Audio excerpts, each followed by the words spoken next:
ভাই ক্লাস শুরু হয়ে গেছে, তাড়াতাড়ি কাজ শেষ করে ক্লাস আয়।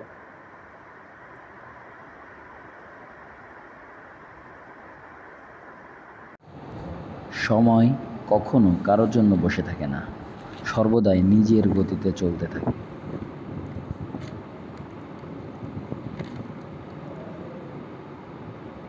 কোর্সে ভর্তি হওয়ার প্রথম দিকে মনে হতো 3 মাস, অনেক সময়, লম্বা সময়, হয়ে যাবে। সবাই যেমন পারে আমিও ঠিক তেমনিই পারবো, কোনো ব্যাপার না। সব কিছুই চলছে, কিন্তু গড়িমসি করে। এভাবে কত দূর আগানো যায়? আমরা ফাঁকি দেই কাকে? টিচারকে নাকি নিজেকে? একবার কি চিন্তা করে দেখি এটা কার জন্য ক্ষতিকর? ভাই রেজাল্ট শিট দিছে, দেখছো? না ভাই দেখিনি।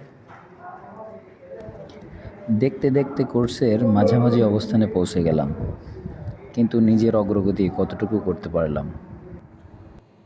যাক।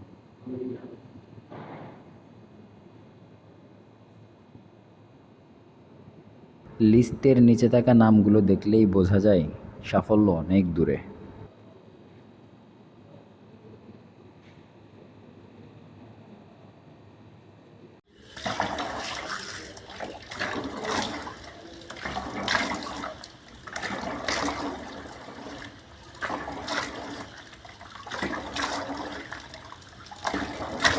চেষ্টা করতে হবে, নিজের ঘোর থেকে বের হতে হবে।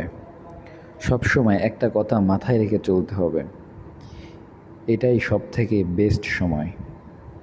এই সময় চলে গেলে হয়তোবা আর কখনোই ঘুরে দাঁড়ানো সম্ভব হবে না।